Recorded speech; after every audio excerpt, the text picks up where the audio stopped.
Jagadish. We have captured some of the questions and hope you're okay with it. We are going to pose it for you. Yeah, please do. It becomes easier if you Okay. ask me the question and I'll be able to respond. Yeah. Thank you so much. So I'll start with the first question. So the first question is it possible to grow INP nanowire by solution route? Oh, that's a very challenging to do that one. So that's why we end up using this, the gas phase reactions in order to be able to do that one. The challenge is in order to be able to precisely stop the growth of this P-type layer, P-type part of the nanowire first, and then grow some intrinsic one, and then be able to grow the N-type. The solution process becomes much more challenging to be able to do that one, because solution always has got basically you got multiple things which are happening in the solution process. Another thing is also that whenever you're making the solution process nanowires, they're not atomically perfect. That is one of the problems which we see.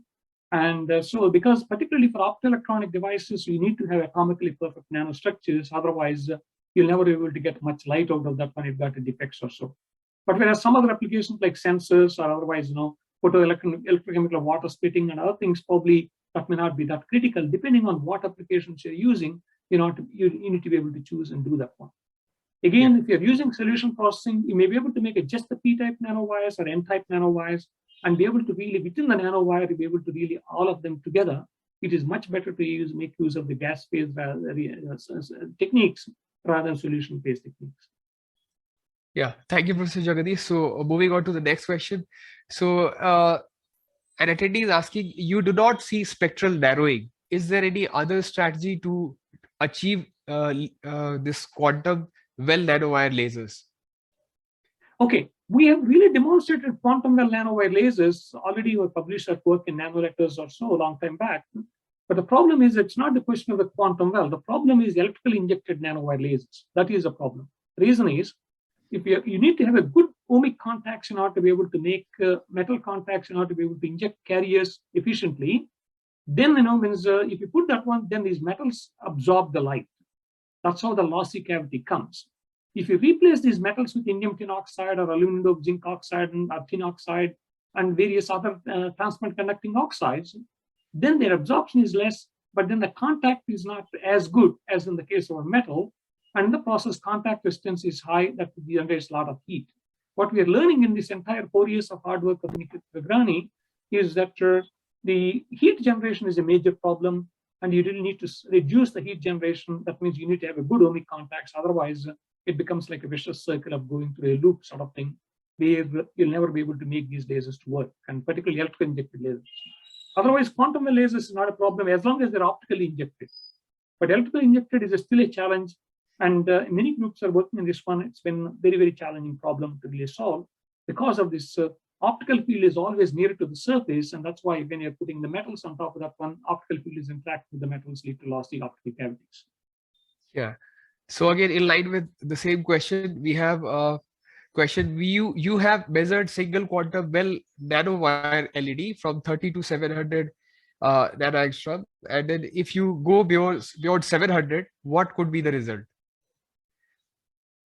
So basically, depending on the material which you're using, the wavelength could be really tuned. That's what if you're talking. Obviously, beyond 700 in terms of the current, yes. What will happen is that they start burning.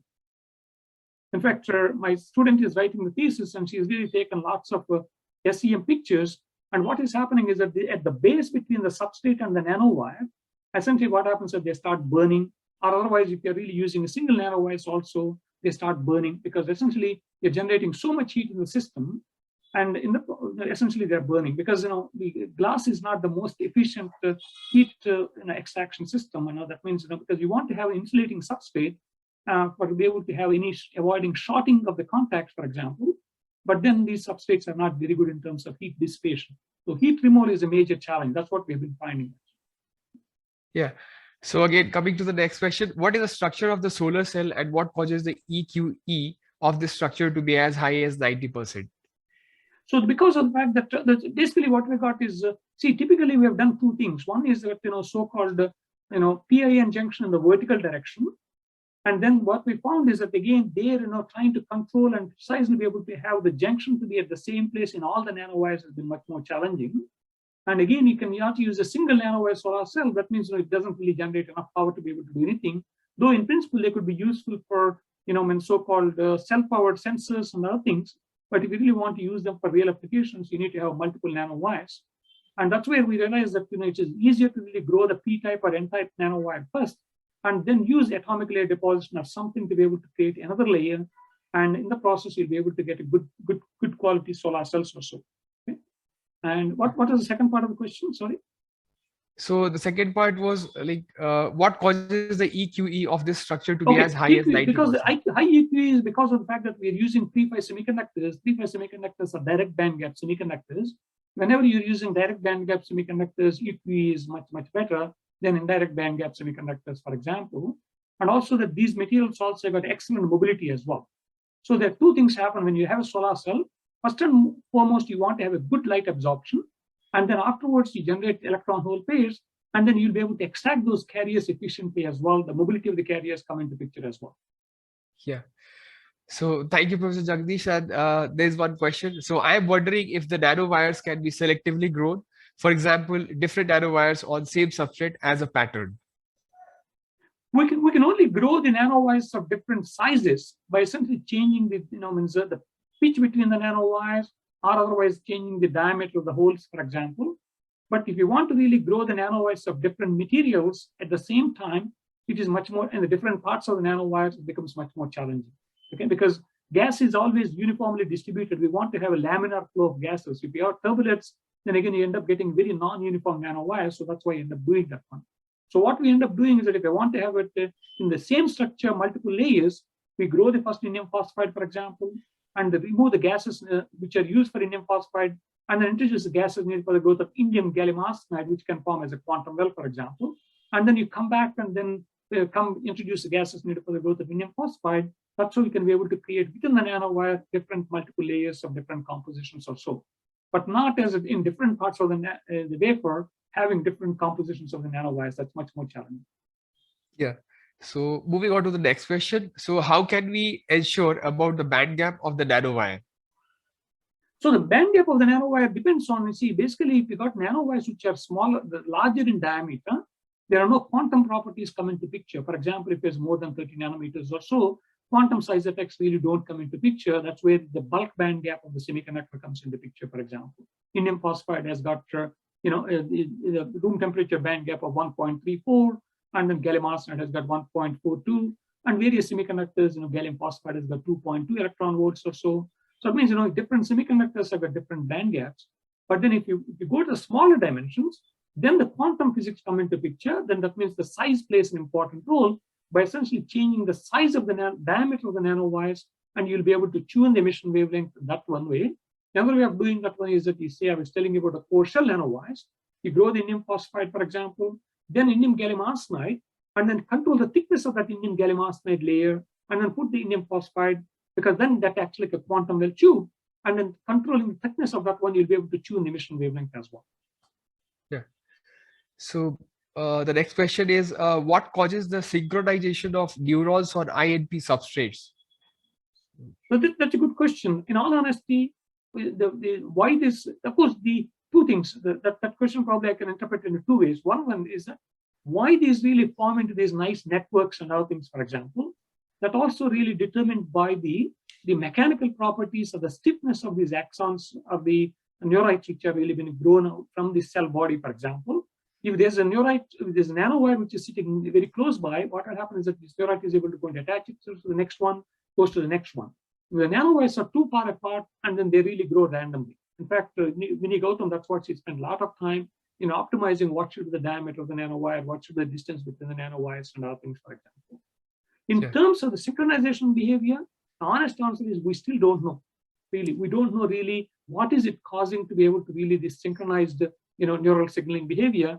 We've been trying to understand, is it because of the fact that the conductivity of the semiconductor is playing an important role? Students are doing lots of experiments now of doping the nanowires with the different N-type dopants and P-type dopants and various concentrations, and then see how the signaling behavior is changing. And that's a question which we're still trying to figure out. Yeah. So Professor Jagadish, we have a question here. Crystallization generally requires supersaturation. and how supersaturation is achieved in this scenario? So in the two things, one, the case of the VLS growth process, you need to have the supersaturation, you rightly point out.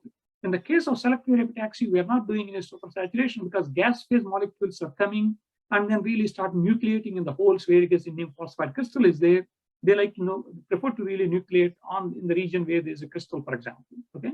In the case of VLS growth process, what we're doing is that we really start introducing large concentrations of gallium, for example. Then what happens is the gallium has got a certain solubility limit within the gold, for example, gold gallium technique.